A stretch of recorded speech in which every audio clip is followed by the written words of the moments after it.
support Kang as Sajo as a person. Nite Fata, I'm not gonna follow you to your grave. Wallahi, I'm not gonna follow you to your grave.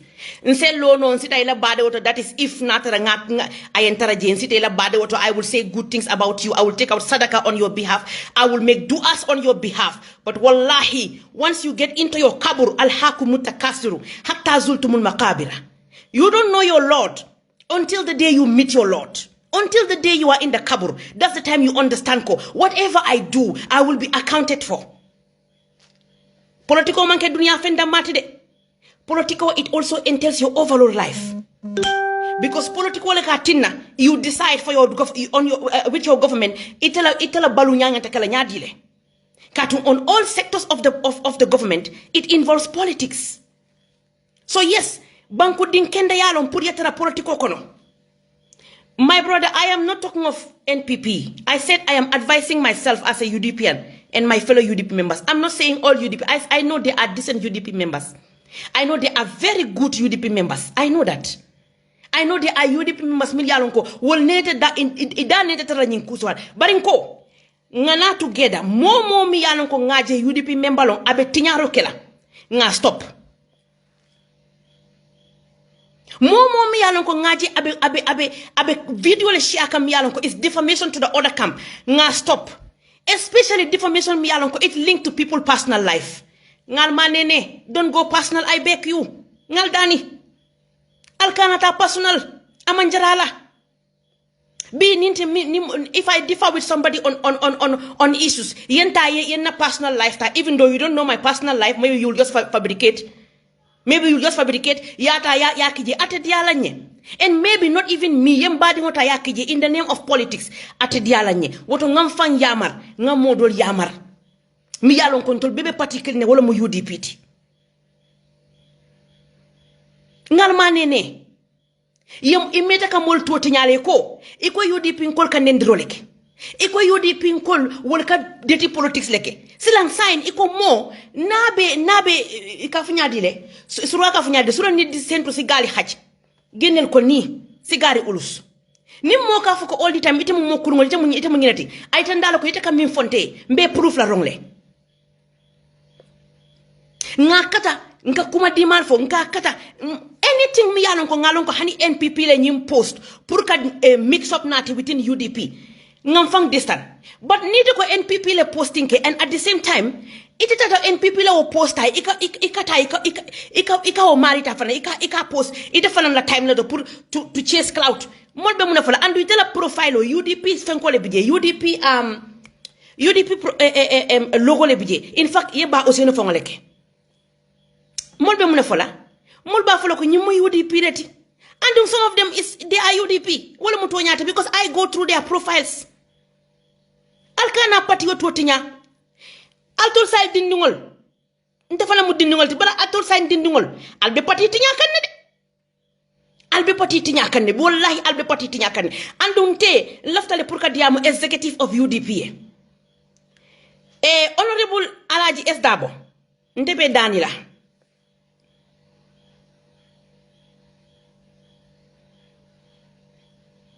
mbe danila honorable Alaji S Dabo nanyum kumu ala futande honorable Alaji S Dabo ndebe danila personally laftale mol mi yalon ko they are on alla media campaign team if they can be very vigilant ya korosi mi yalon ko they are on Facebook or on social media ibe UDP total ba tinyala in the name of sharing defaming videos or in the name of sharing posts that are very defaming to the other people, that are so personal. You criticize your rival. More of course, it's politics. Everybody knows politics. Sometimes you can criticize your rival. It's part of politics. But you criticize constructively and based on facts. Amanke just for the sake of because of man lafikari la walatina. I just have to say anything I feel like.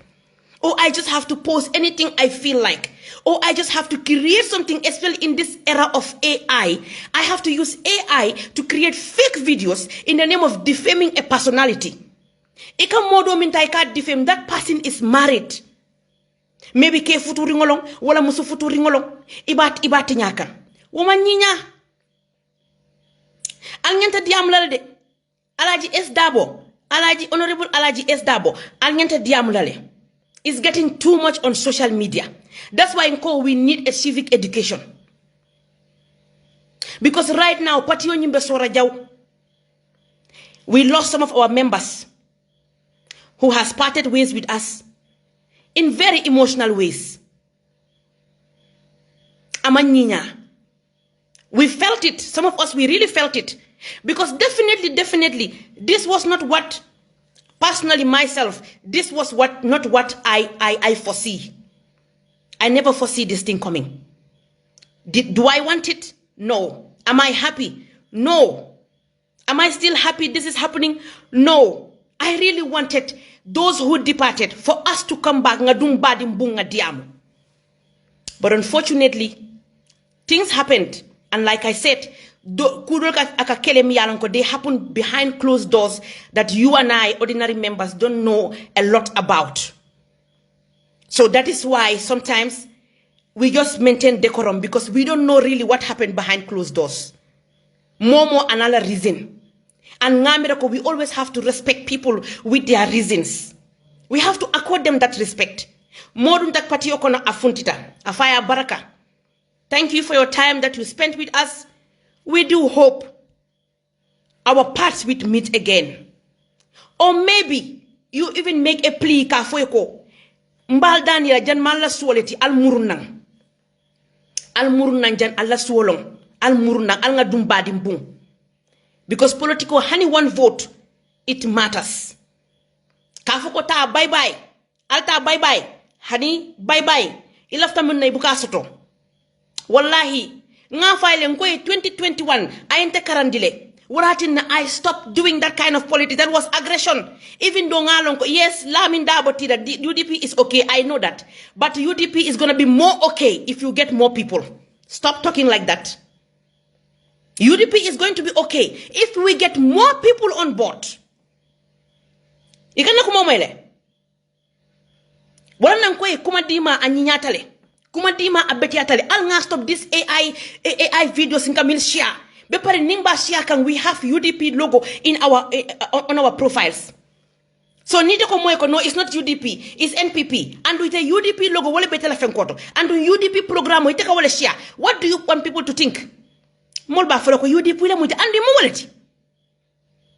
That doesn't mean ko it's UDP mobe moleka ki UDP mo kendol bijele. I am a hypocrite person. Thank you. But in Amira, you are talking to your mother, not me.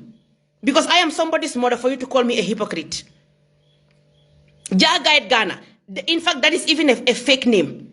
Alkanyine ka Allah kulubalia tale fatambita. Alman hani respect killing soto. Albe Facebook ko albe mol neni kan albe jumping albe nonsense manya ke kan. Aya mira mol bal bulalale. Ita mante bondino UDP de. Ita la kumo watante bondina UDP. Hani yambala de wongat ntenga bo UDP. Nin lafta ka bo jembe bola jere nak. Ita la kumo de because ngalon ko Allah root manya atol nyongol atol le katina mol ka bor UDP la. I should go and get married. I am married, for the record, for 15 years with 3 kids. I am married for 15 good years with 3 kids.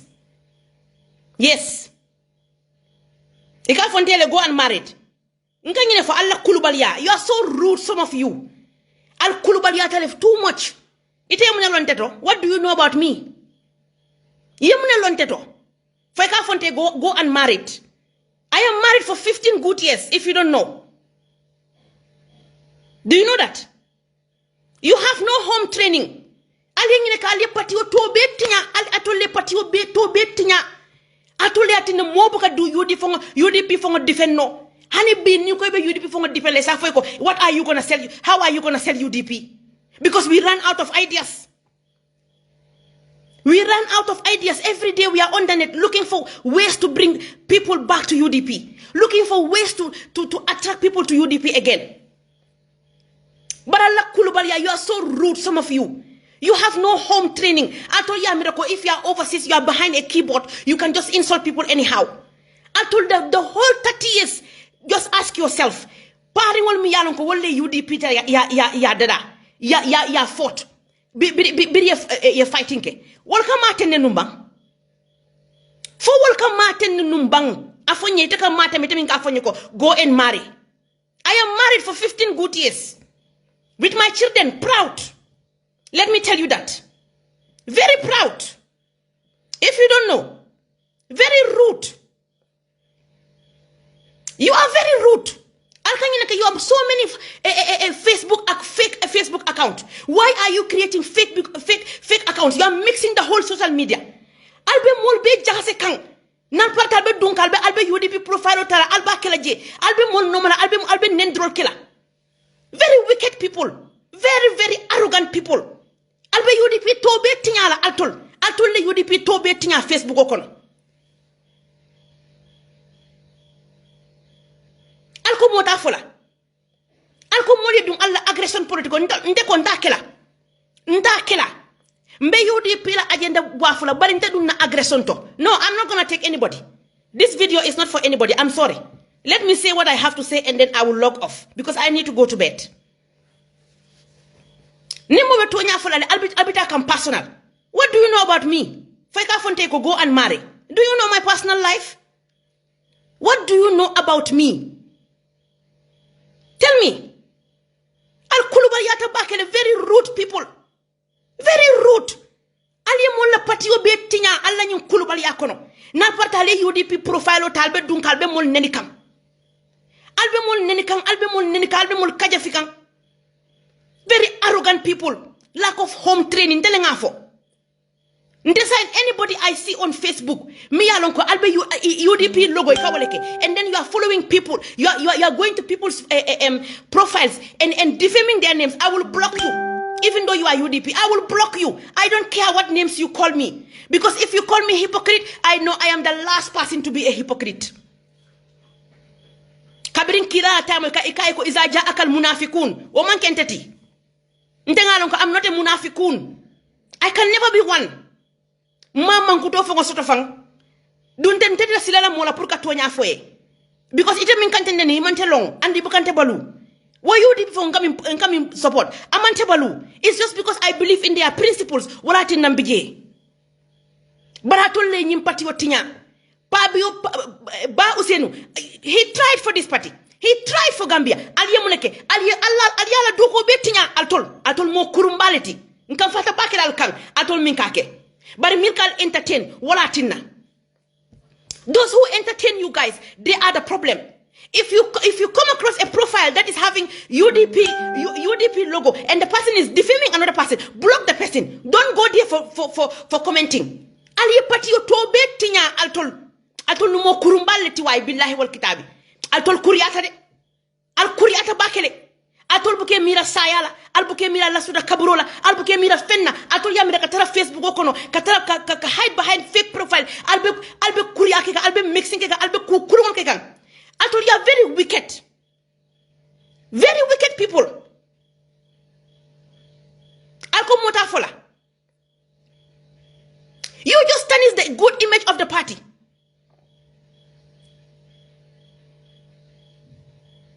Some of them are UDP, my brother.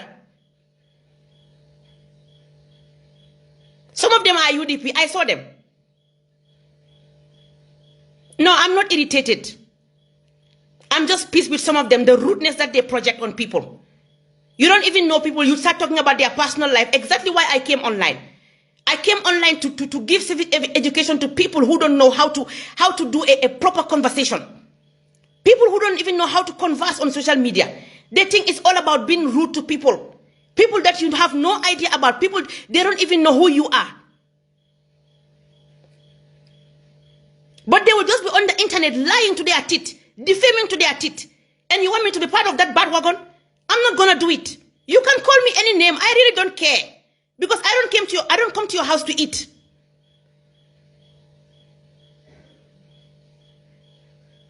Stop giving that excuse.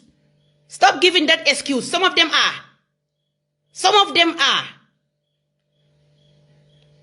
Some of them are. I know what I'm telling you. Some of them are. Let's stop vilifying lies, please. Don't be part of that. Be factual. And if you want to please everybody, you will end up being a liar and a hypocrite. Sometimes you need to take a bold step and say it as it is. The best thing walan ko ni mo nata ala fenkoto ya block. Ya block. Nte man najam pour ka NPP agenda wafu. Man najam pour ka another party la agenda wafu. Not again put the party I am. Baratul buke moy al buke moy al kungo jata bakele. Al be kulubal yari ngokono. Be paratul ko mol yal noma alla route alla aggressive political hani nte buka aggressive political ke. Don't nte buka ta personal. Kadum mola personal life kono. Alama ala yen tanka wala. Woman kentati. Lol duma ko defal ken. Because why should politics bring personalities? Why should you indulge in personal attack just because of politics? It is a mobbing attack so much you don't even know whether you're gonna need that person. Do you know? No, you don't know. So why? The politicians, if you are just after the politicians. Politicians are politicians. Yes, I know politicians are there with a difference. I know that. But was it worth it?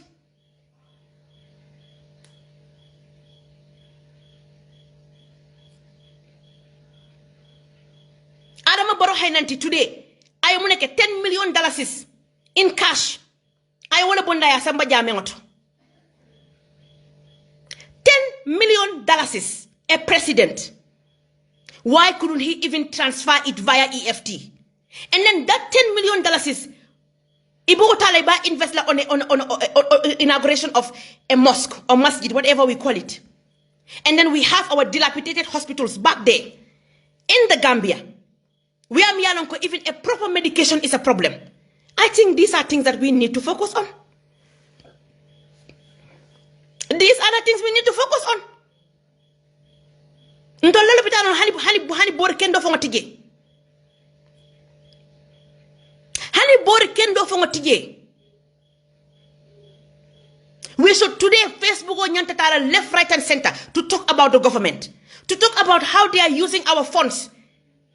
Purkata to campaign indirectly because it's because he's campaigning indirectly if we don't know. This is politics. It's dirty. Especially when you are dealing with an incumbent. Last week, NPP yamunefo, it will tata and Spain le.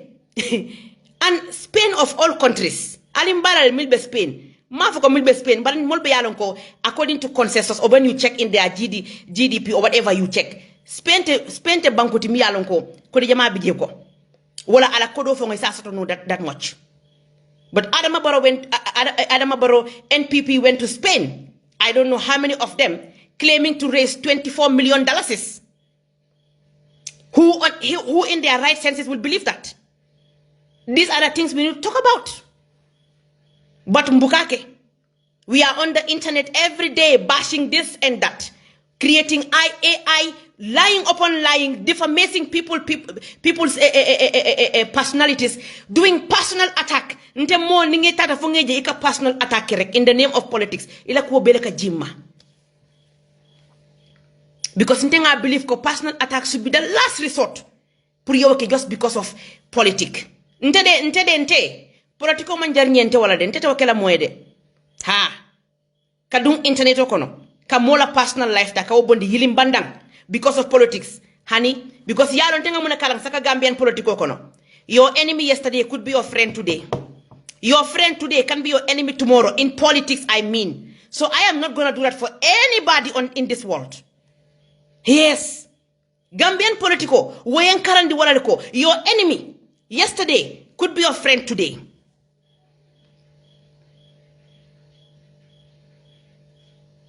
Usman Boyden, nobody said UDP is not okay. And why are you talking as if I'm not in UDP? That's the thing I'm talking about. Why do you make yourself like you are the bona fide UDPian? Not me who's talking. Because what I'm saying doesn't benefit you. Or what I am saying, you don't like it. Problematic. We need to develop. We need to develop that tolerance. Politic of tolerance. Nimodoi another perspective in the issues that are at hand. Try to tolerate the person.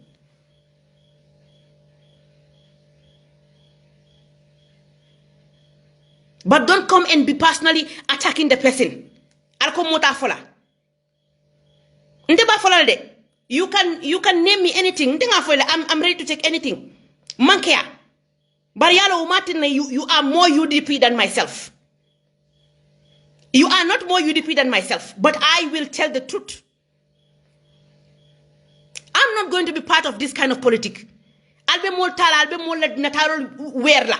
Jala, albe mol video tala, albe tinyaka. What is that? Salka iPhone the use. Alko mota fola.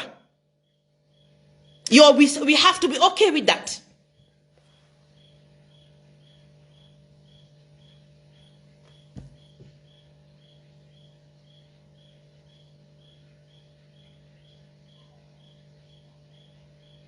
Yeah, it's drama. That thing should be addressed to them who are doing it. Because they are being aggressive. They are being aggressive and they are doing aggressive politics. And I am going to say it. If that what makes me a bad person, so be it. So be it.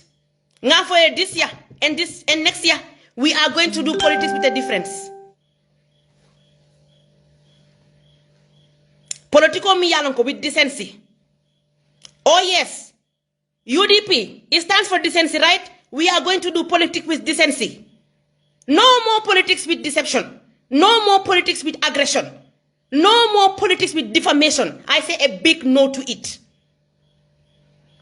And I'm giving an advice. Anybody who's using a fake account, or even some of them they are their real accounts, and they are defaming people, you should block the person. Unfriend the person. Do not comment on their post. Because the more you comment, the more you are giving them relevance. And that is not good for the party. Imagine somebody else is telling me go and marry. As if I am single. I am married. I am not. This is what they do. Killing full as you are a prostitute. You are a prostitute.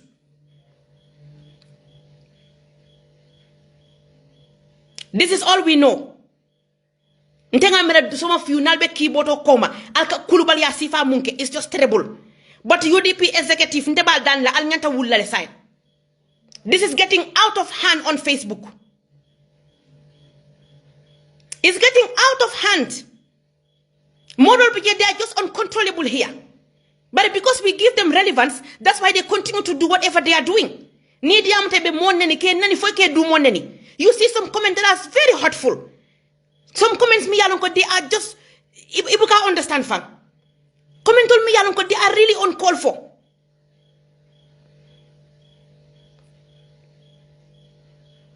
Why are you going personal? We are going with politics of decency. Oh yes, Van Elketa, we are going to, UDP is going to do their politics with politics of decency. This year, next year, we are going to do politics of decency. If you don't like the way I politic, excuse yourself. I am going to market Ba Usenu in a way, in a decent way, not where I have to be attacking people. I'm not gonna do it. If that was makes me a hypocrite, what a monkey dinkendot, I don't care. Allah kulubalia is too much. Facebook okono. And the molecal support wo kulubalia kan. Ni molial ignonu, then no Allah kulubalia banta. Ndol palatal bulle.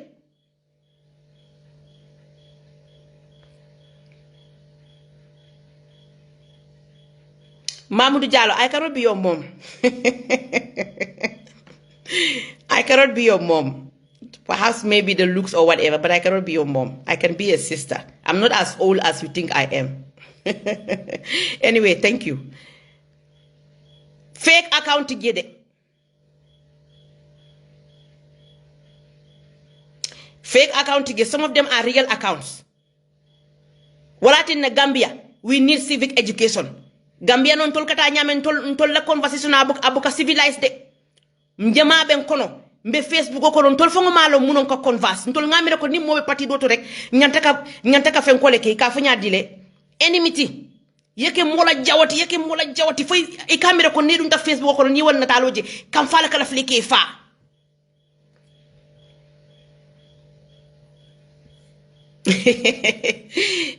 Ahmed, no, I cannot come to Isafal. I cannot.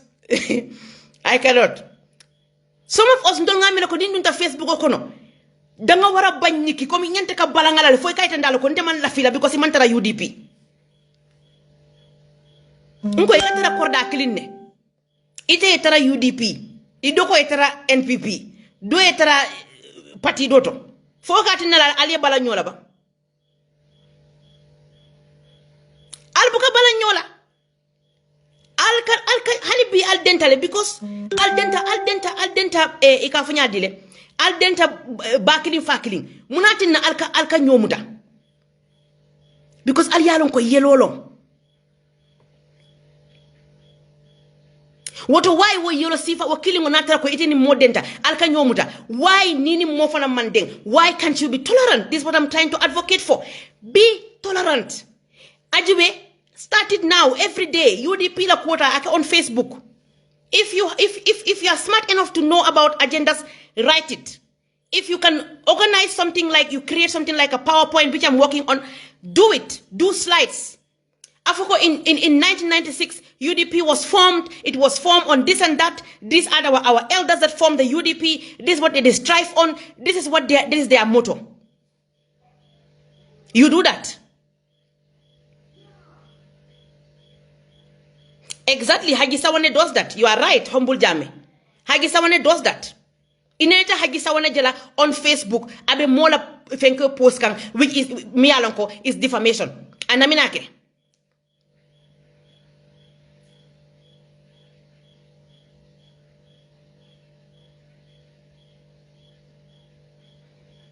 Jetekaba, I don't know what you mean here. If you are talking to me, I'm not a dog. I think you are referring to yourself. I'm not even gonna entertain that. This is the rudeness I'm talking about.